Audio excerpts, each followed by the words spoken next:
செங்கழு நீர் வாய் நெகிழ்ந்து ஆம்பல் வாய் கூம்பினகான் செங்கல் பொடிக்கூரை வெண்பல் தவத்தவர் தங்கள் திருக்கோயில் செங்கிழிவான் போகின்றார் எங்களை முன்னம் எழுப்புவான் வாய் பேசும் நங்காய் எழுந்திராய் நாணாதாய் நாவுடையாய் செங்கொடு செக்கரமேந்தும் தடக்கையன் பங்கைய కన్నానై పాడేలోరెంబావాయ్.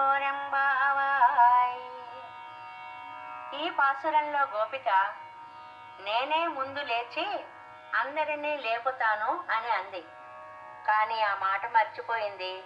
హాయిగా నిద్రిస్తోంది. ఆవిడను లేపుతున్నారు ఈ పాసురంలో.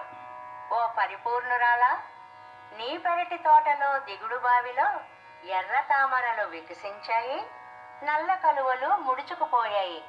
లే, ఎర్రని కాషాయం దాల్చి తెల్లని పలువరుసతో వైరాగ్య సంపన్నులైన సన్యాసులు ఆలయాలలో ఆరాధన చేయడానికి బయలుదేరారు.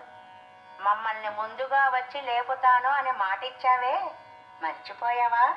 సిగ్గులేదా? నెరజానవిలే.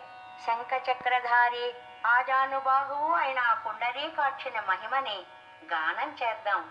లేచిరా తల్లి అంటూ లేపుతున్నారు ఈ పాసురంలో. దీని ద్వారా పెరియాళ్వార్లు ప్రస్తుతింపబడ్డారు అంటారు పెద్దలు.